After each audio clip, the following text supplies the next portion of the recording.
Hoy vamos a estar hablando acerca de la defensa de la veracidad de la Biblia. Vamos a estar viendo que la Biblia es el libro que decimos ser. Vamos a buscar en primer lugar la primera carta del apóstol Pedro en el capítulo número 3, en el versículo número 15. Y vamos a ver qué Dios nos dice en primera de Pedro, capítulo número 3, versículo 15.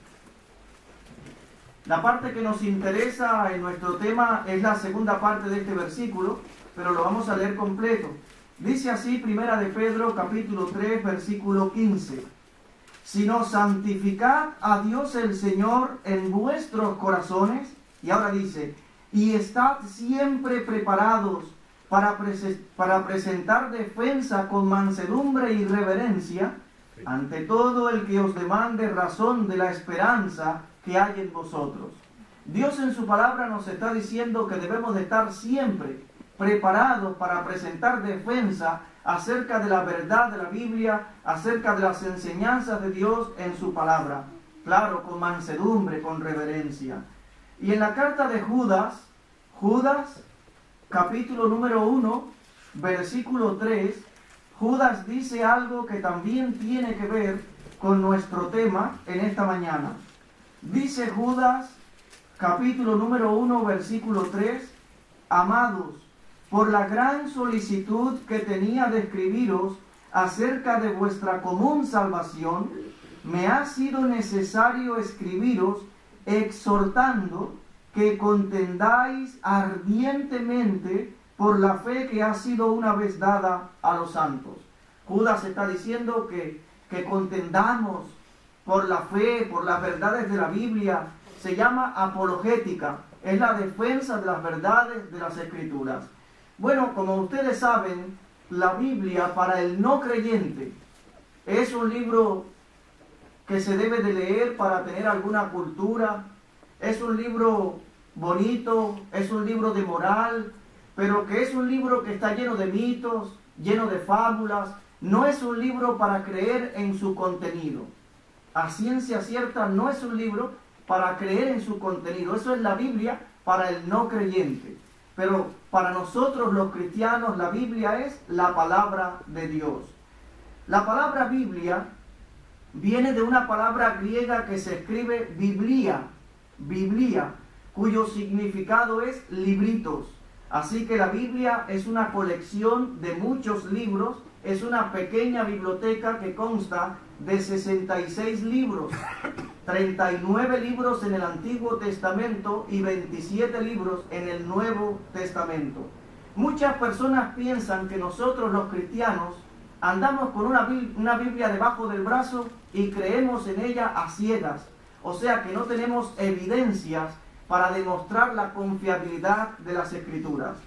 A pesar de que la Biblia es un libro que es para creer por la fe en su contenido, porque la mayoría de las cosas que ha hecho Dios, los milagros, no se pueden demostrar científicamente, sino que ya pertenece al plano de la fe.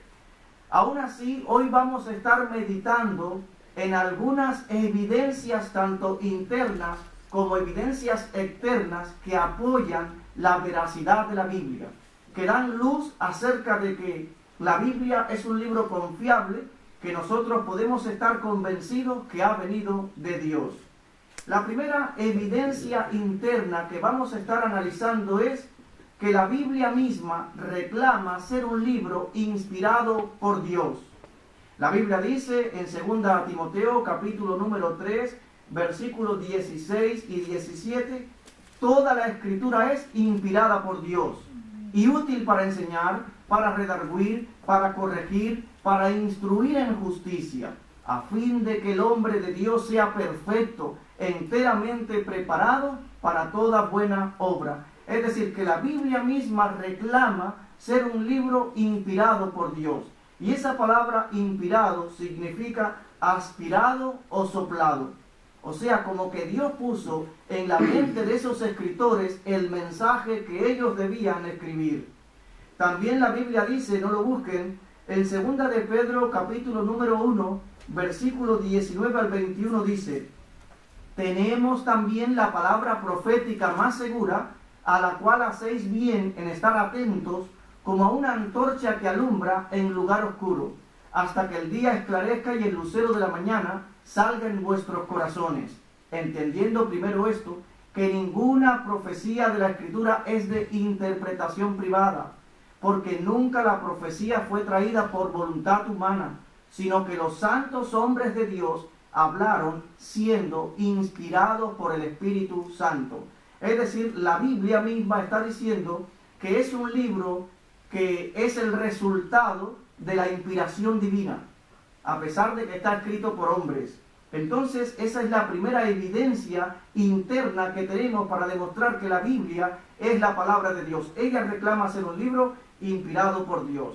En segundo lugar, y la segunda evidencia interna que tenemos, es que en casi todos los libros de la Biblia, y por aproximadamente 2000 ocasiones en toda la Biblia, vienen las frases: Jehová habló, así ha dicho Jehová, vino palabra de Jehová a...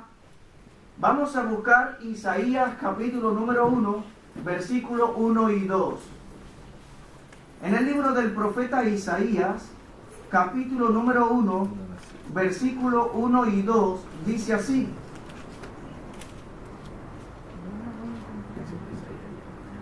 dice la Biblia en Isaías, capítulo número 1, versículo 1 y 2.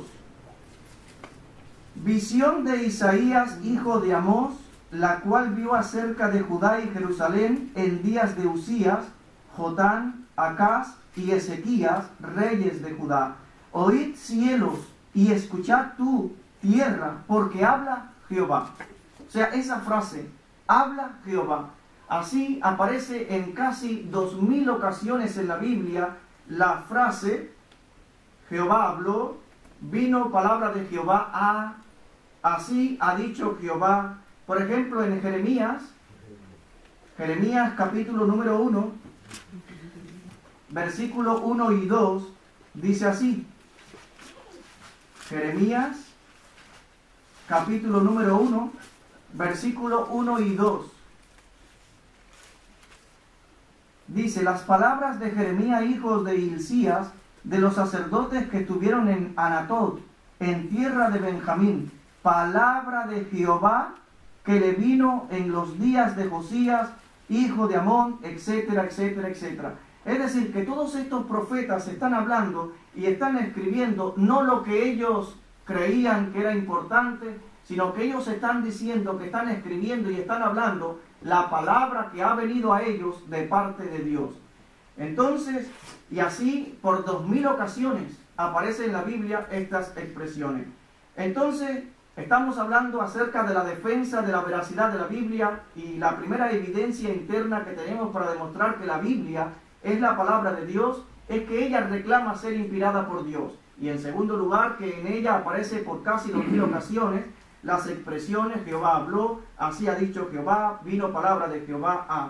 La tercera evidencia que nosotros tenemos para apoyar que la Biblia es la palabra de Dios es que en la Biblia están escritas en la biografía de todos estos hombres, sus pecados, sus errores, están escritas ahí. Por ejemplo, si ahora nosotros cogemos la biografía de algún político de ciertos países, vamos a ver que casi siempre omiten sus pecados, sus errores, las cosas que avergüenzan a esa nación, se omiten.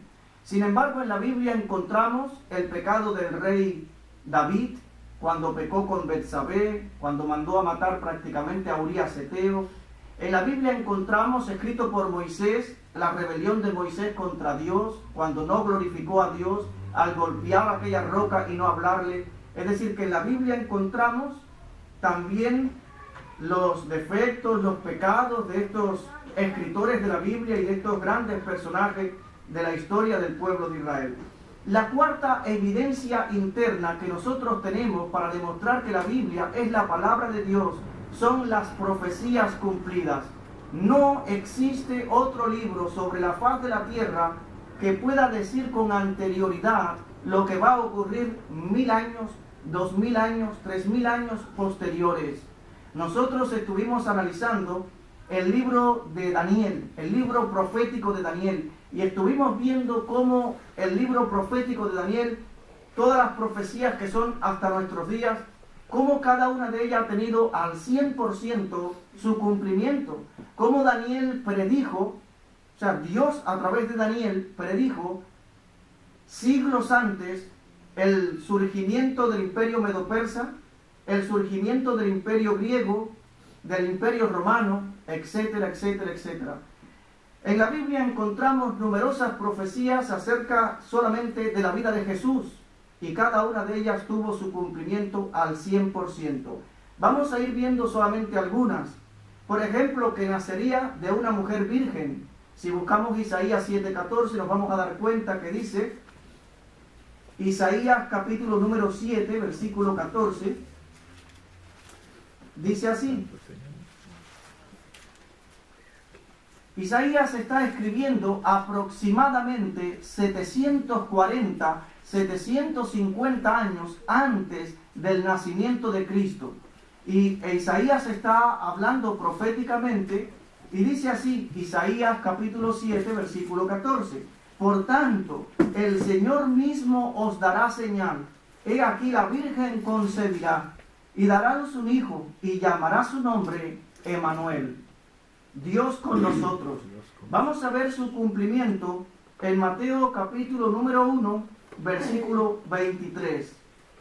Evangelio según San Mateo, capítulo número 1, versículo 23. Vamos a ver 740, 750 años después que Isaías habló eso, tuvo su fiel cumplimiento cuando María, siendo virgen, da a luz a Jesús. Dice así, Mateo capítulo número 1, versículo 23, y he aquí una virgen concebirá y dará a luz un hijo y llamará su nombre Emmanuel, que traducido es Dios con nosotros. Y despertando José del sueño, hizo como el ángel del Señor le había mandado, y recibió a su mujer, pero no la conoció hasta que dio a luz su hijo primogénito y le puso por nombre Jesús. Es decir, ahí vemos el cumplimiento de esa profecía. También que sería descendiente de Isaí, su nacimiento en Belén, Miqueas capítulo 5, versículo Miqueas 5:2, que dice, y tú Belén Efrata, no eres la más pequeña entre los príncipes de Judá, porque de ti saldrá un guiador que apacentará a mi pueblo Israel. Es decir, como unos 500 años aproximadamente antes del nacimiento de Jesús, ya Dios estaba diciendo que el Mesías, que el Hijo de Dios nacería en Belén. Y todos sabemos, luego lo pueden leer en casa, en Mateo capítulo 2, versículo 1, el lugar de su nacimiento. Y que entraría en Jerusalén montado en un burro. El cumplimiento está en Lucas 19, 35 al 37, la entrada triunfal de Cristo en Jerusalén, cuando entra montado sobre un burro. Que sería traicionado por 30 piezas de plata. Y otra profecía que podemos compartir es el Salmo 22. Voy a invitarles a buscar el Salmo 22, versículos del 16 al 18.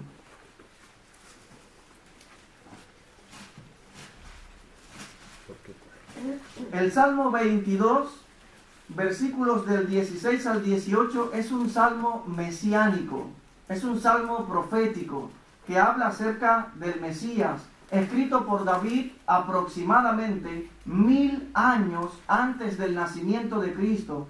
Y dice así el Salmo número 22, versículos del 16 al 18.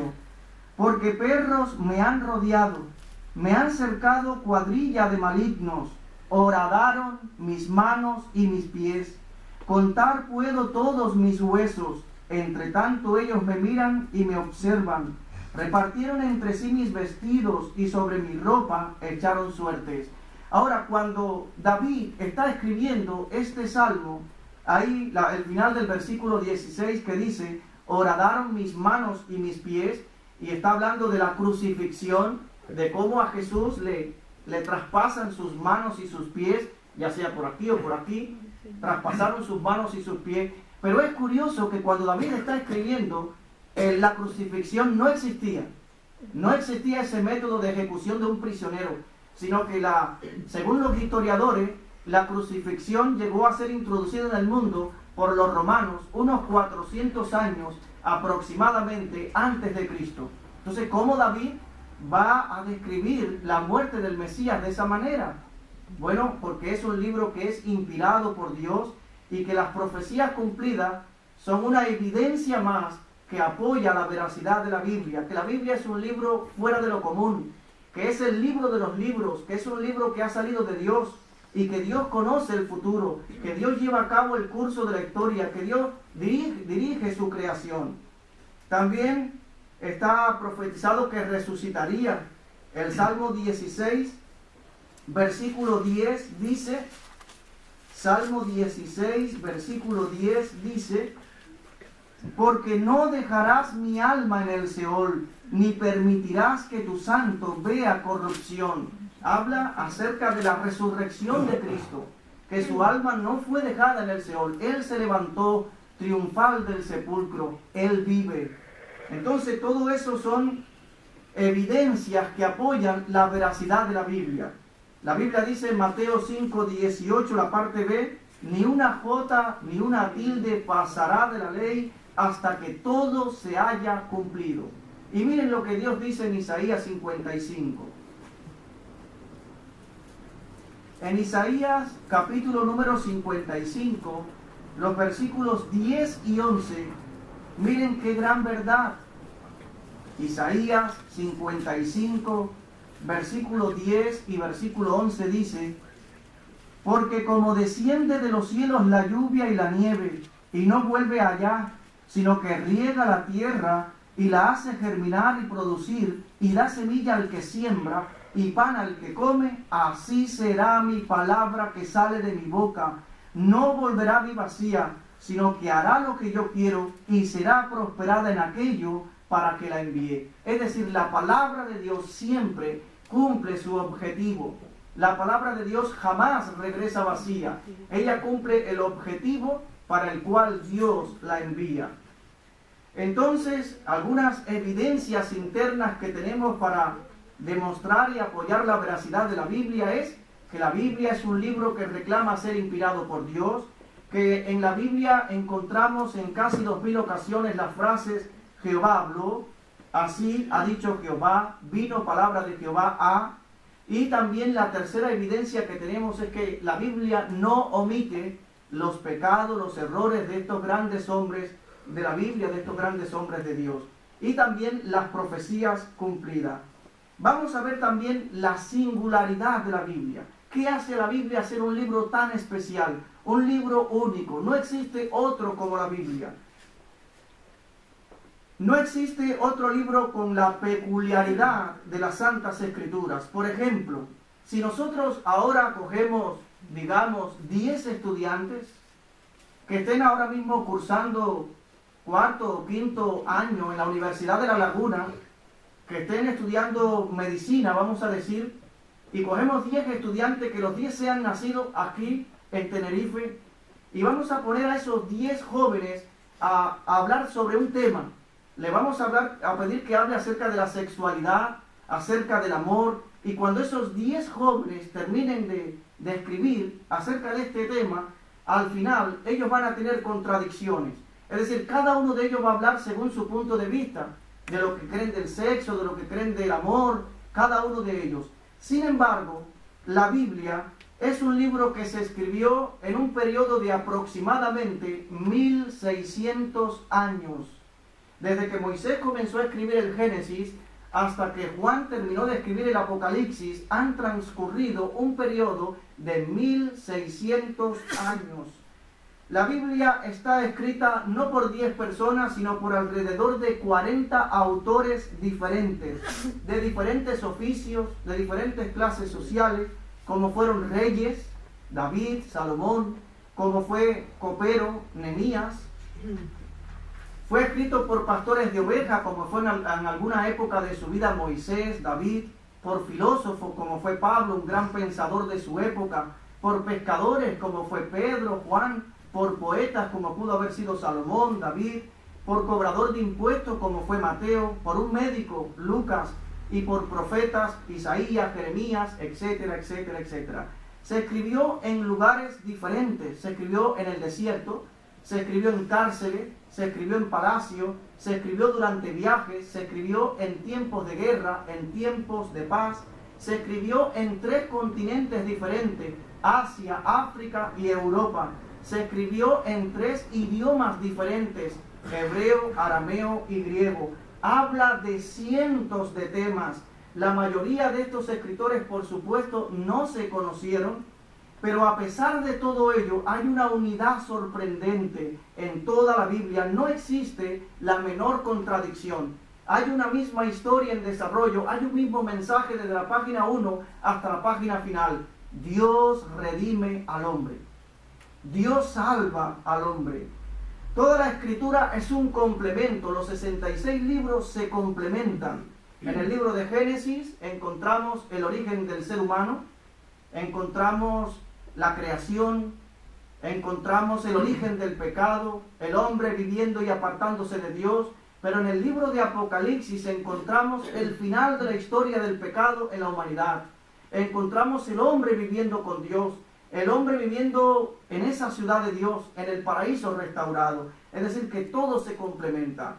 La Biblia es el primer libro que se tradujo de un idioma a otro, cuando en el año 250 aproximadamente antes de Cristo, en Alejandría, Egipto, en aquellas famosas bibliotecas que habían, hicieron una traducción del hebreo, del libro sagrado de los judíos, del hebreo al griego, para tener en aquella super colección de libros, pues tener también un ejemplar de la Biblia. Y se conoce como la Septuaginta, o versión de los 70, donde 70 eruditos judíos vinieron a Alejandría, a Egipto, para hacer esa traducción.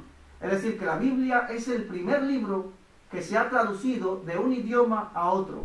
Y eran aproximadamente 6 eruditos de cada tribu, aunque 6 por 12 son 72, pero se le conoce como la versión de los 70 o la Septuaginta. También la Biblia es el primer libro que se imprimió, el primer libro de la historia que se imprimió.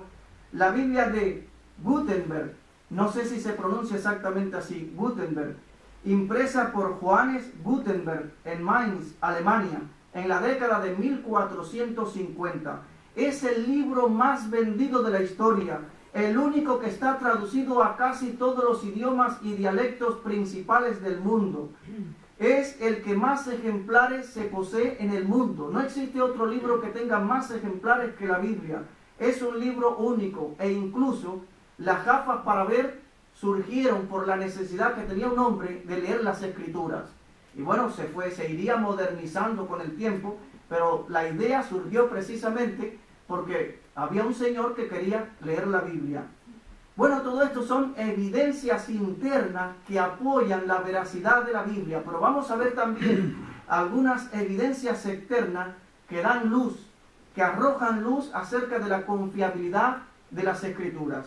Y la primera evidencia que tenemos es que la Biblia es un libro exactamente geográfico, exactamente histórico y exactamente científico. A pesar de que el deseo de Dios a la hora de inspirar su palabra no fue enseñarnos geografía, no es la idea principal de la Biblia enseñarnos geografía. Sin embargo, cuando la Biblia habla de geografía es un libro exacto. Por ejemplo, cuando nosotros analizamos, digamos, el primer viaje misionero del apóstol Pablo aquí en la Biblia, y nos dice que Pablo sale de esta parte de Siria, Antioquía de Siria, y va a Chipre, de la isla de Chipre va a Asia Menor, y recorre algunas ciudades de Asia Menor, lo que hoy en día es Turquía, y regresa. Cuando nosotros analizamos eso geográficamente, nos damos cuenta que tenemos en la mano un libro que es exactamente geográfico. Cuando nosotros analizamos la salida del pueblo de Israel de Egipto al desierto del Sinaí, llega al monte Horeb, atraviesa el río Jordán, cuando analizamos eso geográficamente es un libro exacto. E incluso los arqueólogos, a pesar de que algunos no son creyentes, para descubrir ciudades que yacen bajo el polvo, usan todos sus utensilios y también la Biblia, porque la Biblia es un libro exactamente geográfico. Pero la Biblia también es un libro exactamente histórico, a pesar de que a la hora de Dios inspirar su palabra, su objetivo principal no fue enseñarnos historia. Cuando la Biblia habla de historia, es un libro exactamente histórico. Por ejemplo, si nosotros analizamos las batallas del rey David, cuando el rey David combatía con los filisteos, y se analiza la historia de los filisteos, o la historia de Egipto, la historia secular de Siria, cuando vemos en la historia los imperios medo-persa, estudiamos a Alejandro Magno, nos damos cuenta que no hay contradicción, que hay igualdad, hay un paralelismo entre la Biblia, la historia de la Biblia y la historia secular. E incluso algunas personas no creyentes han dicho, no, la Biblia está llena de mitos, lleno de fábulas, porque la Biblia habla de, esto es un ejemplo, habla del rey Nabucodonosor, y el rey Nabucodonosor nunca existió, no hay evidencias arqueológicas, no hay evidencias históricas de que haya surgido un emperador o un rey babilónico que se haya llamado Nabucodonosor. Y así ha estado eso parado por muchos años, pero después alguna excavación y algún hallazgo arqueológico apoya la veracidad de la Biblia. Y los científicos, a pesar de que se gastan millones para tratar de contradecir lo que la Biblia dice, ellos al final llegan a la respuesta de que la Biblia tenía la razón y de que ellos estaban equivocados. Y así ciudades, dicen, no, esta ciudad nunca existió. La ciudad que, los muros de Jericó, la ciudad de Jericó que cayó, eso es un mito, esa ciudad nunca existió. Sin embargo, lo analizan geográficamente, encuentran el lugar, hacen una excavación y encuentran allí los muros de Jericó que se derrumbaron, que se cayeron. Entonces, la Biblia es un libro exactamente histórico, exactamente geográfico, pero también la Biblia es un libro exactamente científico. Por ejemplo,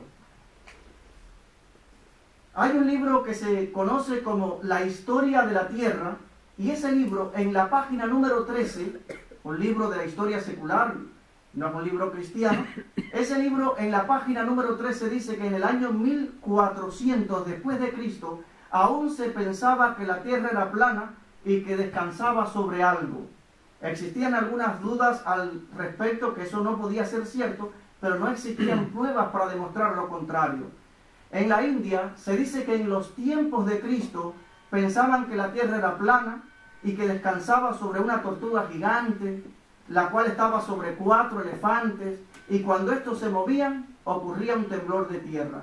Los griegos decían que la Tierra era un disco o un escudo plano rodeado de agua. Aristóteles, quien vivió entre el año 384 al año 322 antes de Cristo, ante sospechas de que esto no era cierto, comenzó a hacer algunas investigaciones y enseñó que la Tierra era el centro del sistema solar y que el Sol giraba alrededor de la Tierra, lo cual no es cierto. Y no fue hasta el año 1492 después de Cristo que Cristóbal Colón comienza un viaje para probar que existía un camino occidental hacia la India y contribuir al mundo de la navegación, probando así la redondez de la Tierra, lo que no tuvo éxito. Luego, Fernando de Magallanes, un portugués, en el año 1519 al año 1522 después de Cristo, logra darle la vuelta al mundo, y este hombre muere en esta travesía en el año 1521. Y hay un canal que se conoce como el Canal o el Estrecho de Magallanes en honor a su nombre. Salieron unas 243 personas en 5 barcos y llegaron 18 personas solamente en un solo barco, y este comandado por Sebastián Elcano el 6 de septiembre de 1522, y completó la primera circunnavegación del globo, aportando pruebas experimentales de la forma global de la Tierra. Galileo Galilei, un italiano, astrónomo, filósofo, matemático, físico, que vivió entre 1564 y 1642, él realizaba observaciones con el uso del telescopio y sospechaba también sobre la redondez de la Tierra. Él veía cómo los barcos se iban alejando del puerto y solamente se veía la parte superior del barco, la parte inferior iba dejándose de ver, como que el barco hacía algo así, y se veía la parte superior, pero la parte inferior iba dejando de verse. Galileo Galilei enseñaba que la tierra se mueve, que es redonda, y él fue llamado ante la Santa Inquisición para que se retractara, porque la Iglesia Católica de ese entonces enseñaba que la tierra era plana y que el sol era el que se movía alrededor de la tierra. Y dicen que Galileo Galilei dijo, la tierra no es redonda, por supuesto es achatada de los polos. Él dijo, la tierra no es redonda, pero dicen que dijo bajito, pero se mueve. Y dicen, hay una historia que dice que un discípulo de él le dijo, nos has engañado, toda la vida has dicho que la tierra es redonda, que se mueve. Y él dijo, bueno, la ciencia necesita científicos, no mártires. Y bueno, es una frase que pasó a través de la historia. Sin embargo, miren qué gran sorpresa. La Biblia ya siglos antes de Cristo decía que la tierra es redonda. Por ejemplo, si buscamos el libro de Isaías, capítulo número 40, Isaías, capítulo número 40, versículo 22, recuerden que Isaías vivió unos 740, 750 años antes del nacimiento de Cristo, y dice así, Isaías 40, 22 dice, Él está sentado sobre el círculo de la tierra, cuyos moradores son como langostas. Él extiende los cielos como una cortina, los despliega como una tienda para morar. Él está sentado sobre el círculo de la tierra. Está diciendo que la tierra es circular. 740 años antes del nacimiento de Cristo. Miles de años antes que la ciencia pudiese comprobar que efectivamente la tierra es circular. Y también unos 1000 años antes de Cristo, en Proverbios capítulo 8, les invito a buscarlo, Proverbios capítulo número 8, versículo 27,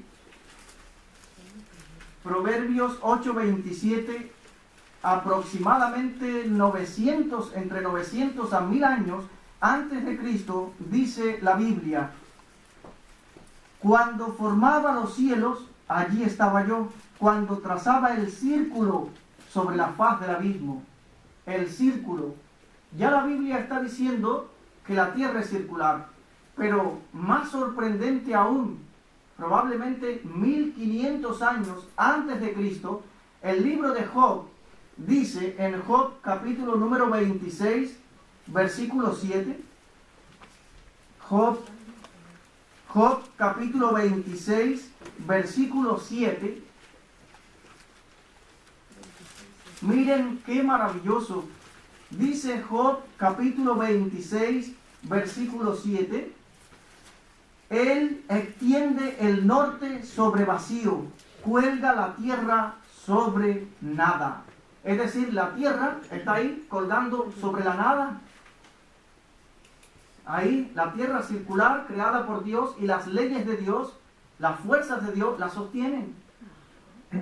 Ahí está la creación. Hermanos, ¿quién mejor que Dios para conocer la creación? Él es el creador. Increíble. La Biblia dice en Génesis 1:1, en el principio creó Dios los cielos y la tierra. La Biblia dice en el Salmo 119, versículo 87, para siempre, oh Jehová, permanece tu palabra en los cielos. La Biblia dice, no lo busquen en el Salmo 24, versículo 1 y 2, de Jehová es la tierra y su plenitud, el mundo y los que en él habitan, porque él la fundó sobre los mares y la firmó sobre los ríos. Es decir, Dios conoce su creación. Qué atrasada está la ciencia hoy en día. Lleve con seguridad la Biblia debajo de su brazo. Solamente los ignorantes niegan el poder de la palabra de Dios, niegan la existencia de Dios. Hay algunos datos científicos sorprendentes.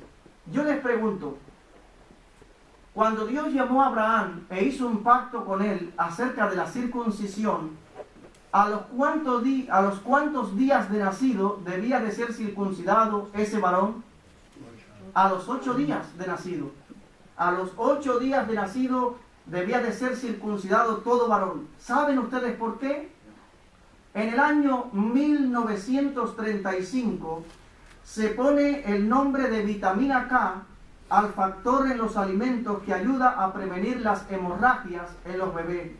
Si la vitamina K no está en los niveles adecuados, habrá deficiencia de, no sé si se pronuncia así, Yaima que me ayude, habrá deficiencia de protrombina y puede ocurrir hemorragia.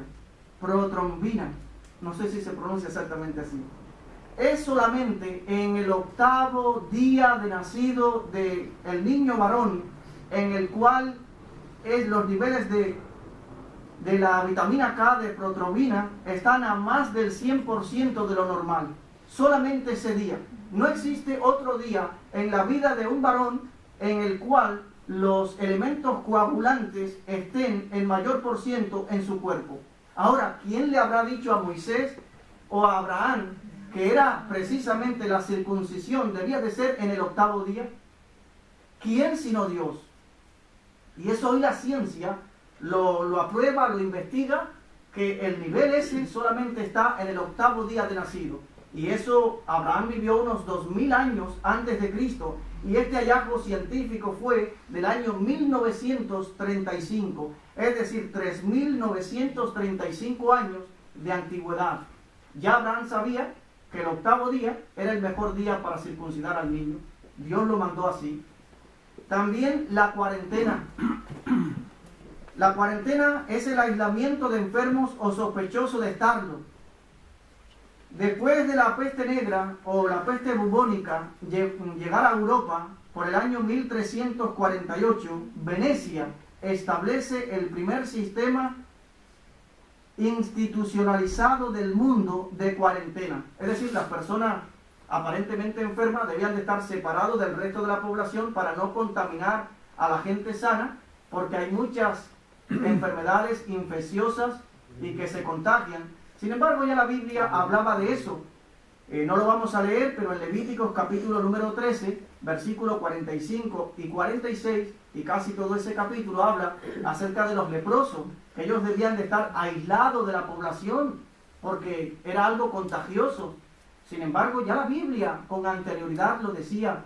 Es decir, que la Biblia es un libro exactamente histórico, exactamente geográfico y también exactamente científico. La segunda evidencia que tenemos para demostrar que la Biblia es la palabra de Dios es que la Biblia ha resistido todas las críticas del mundo. Es decir, no existe otro libro sobre la faz de la tierra que haya sido más discutido, que haya sido más criticado que la Biblia, la palabra de Dios. Por ejemplo, Voltaire, un destacado incrédulo francés que murió en el año 1778, él dijo que 100 años después de su época, la Biblia dejaría de existir y en su lugar solamente se leerían sus escritos. Este hombre murió y las Sociedades Bíblicas de Génova, 50 años después, compró su casa y compró su imprenta. Y en el mismo lugar donde él imprimía sus libros, se imprimieron miles de ejemplares de la Biblia. La Biblia ha resistido todos los ataques del mundo. Hubo un emperador romano llamado Diocleciano. En el año 303 después de Cristo, él mandó a quemar miles de Biblias. Y en el año 325 Constantino, un emperador romano, mandó a imprimir miles de ejemplares de la Biblia. También una evidencia más que nosotros tenemos para apoyar la veracidad de la Biblia es la arqueología. Para ello vamos a ver en primer lugar en qué se escribió la Biblia originalmente. La Biblia se escribió originalmente en papiro. Se hacía de la planta denominada papiro, crecía en lugares poco profundos de lagos y ríos de Egipto y Siria. Se cortaba la planta y luego de un proceso quedaba lista para escribir en ella. Se tiene uso de razón de que el primer papiro o de un papiro que se haya escrito y data del año 2400 antes de Cristo. También se escribía en pergaminos, eran pieles curtidas de ovejas, cabras, antílopes y otros animales. Se le quitaba el pelo y luego de un proceso se rasqueteaba con el fin de prepararlo para escribir, y este ya era un poco más duradero. Se escribía en vitela, era cuero de ternero, a menudo se teñía de color púrpura y su escritura era de color dorado o plateado. Se tiene constancia de que se haya escrito en vitela, un escrito del año 1500 a.C. Se escribía también en ostrarca. Esta era alfarería sin vidriar y se ha encontrado con abundancia en excavaciones en Egipto y Palestina. Se hacían también inscripciones en piedra y se usaba para ello una pluma de hierro. Se escribía en tablillas de arcilla. De todos los materiales, este era uno de los más baratos y uno de los más duraderos. Se escribía con un instrumento agudo y luego se secaba. Se escribía también en tablillas de cera. Se usaba un estilete metálico sobre un trozo de madera plana cubierto de cera. Los instrumentos para escribir fueron el cincel para escribir en piedra, el estilo metálico para escribir en tablas de arcilla y de cera, y también plumas, que eran juncos de 15 a 40 centímetros de largo, que se usaba para escribir en vitelas, pergaminos y papiros. La tinta era un compuesto de carbón, goma y agua. Recuerden que existían los escribas, y eran personas muy minuciosas, eran personas dedicadas solamente a hacer copias del original. Es decir, escribía un profeta un libro inspirado por Dios, y esos escribas se encargaban de hacer nuevas copias. Si tenía algún borroncito, si tenía algún error, esa copia se quemaba, se destruía. Y debía de tener, por ejemplo, entre una letra y la otra letra, una separación exacta. Todo era exacto, se escribía como mismo eran los escribas. Ahora, la arqueología es la ciencia que estudia las artes, utensilios, monumentos de la antigüedad, normalmente de excavaciones. ¿Qué apoyo nos puede brindar esta ciencia? Hay un libro que se llama Evidencias que exigen un veredicto, escrito por Josh McDowell, y entre la página 58 a la página 60, él nos habla de uno de los hallazgos más sorprendentes del mundo moderno para nosotros como creyentes, y son los rollos del Mar Muerto, en la cueva del Qumran. Cuando había allí, en el año 1947, había un pastor empeñado en la búsqueda de una cabra perdida, y él vio una cueva, cogió una piedra y lanzó la piedra hacia el interior de la cueva, y oyó varios artículos de alfarería que se quebraban, y cuando entró, dice el libro que vio un cuadro sorprendente. Allí en aquella cueva habían varias tinajas cuidadosamente selladas, que cuando las abrió habían pieles de animales escritas en letra hebrea. Es decir, que fue un hallazgo arqueológico que demuestra la veracidad de la Biblia. En ese hallazgo arqueológico, las cuevas del Qumran o los rollos del Mar Muerto, encontraron allí un libro del profeta Isaías completo que data del año 200 a.C. Los paleontólogos, los arqueólogos, los investigadores fecharon de que todos aquellos rollos de piel debían haber sido puestos en aquella cueva por el año 68 después de Cristo. Y precisamente entre el año 54 y el año 68 hubo un emperador romano llamado Nerón que desató una gran persecución contra los judíos, contra los cristianos, y los judíos pues vivían ocultos, algunos de ellos, y es decir que allí había una comunidad de cristianos, y estas personas pues tenían sus libros sagrados, y dice que encontraron varios libros, varios escritos de esa época, lo que apoya la veracidad de la Biblia, porque antes de ese hallazgo arqueológico, el manuscrito más antiguo que se poseía de algún libro de la Biblia data del año 900 900 después de Cristo. Entonces había un temor desde el año 900 después de Cristo hasta que Isaías, cuando Isaías escribió, hay un periodo de más de 1600 años, y estaba el temor, bueno, cuán confiable es el Isaías que tenemos hoy en día de que sea igual al original. Pero ya ahora los rollos del Mar Muerto nos llevan a 200 años antes de Cristo. Y cuando comparan ese Isaías con el Isaías que tenemos hoy, pues no hay contradicción. Y recuerden que el propio Cristo leyó el libro del profeta Isaías cuando estaba en Nazaret, en la sinagoga, cuando leyó esa porción de la Escritura que dice: el Espíritu del Señor está sobre mí, por cuanto me ha ungido para dar buenas nuevas a los pobres, me ha enviado a proclamar libertad a los cautivos, vista a los ciegos, a pregonar el año agradable del Señor, etc. Es decir, que eso nos lleva a la confiabilidad de la Biblia, que la Biblia es la palabra de Dios. Se dan cuenta, tener un libro del profeta Isaías 200 años antes de Cristo, y cuando vemos todas sus profecías cumplidas en la persona de Jesús, nos quedamos Atónito. O sea que la Biblia no es un libro cualquiera, que la gente del mundo cree que andamos con la Biblia debajo del brazo y no tenemos evidencia para demostrar la confiabilidad de la Biblia. La Biblia es un libro único, es el libro de los libros, es la palabra de Dios. La Biblia dice en Isaías 48, sécase la hierba, marchítase la flor, mas la palabra del Dios nuestro permanece para siempre. Es decir, la palabra de Dios permanece para siempre. Dios ha cuidado milagrosamente su palabra y ha llegado a nuestras manos exacta, sin errores.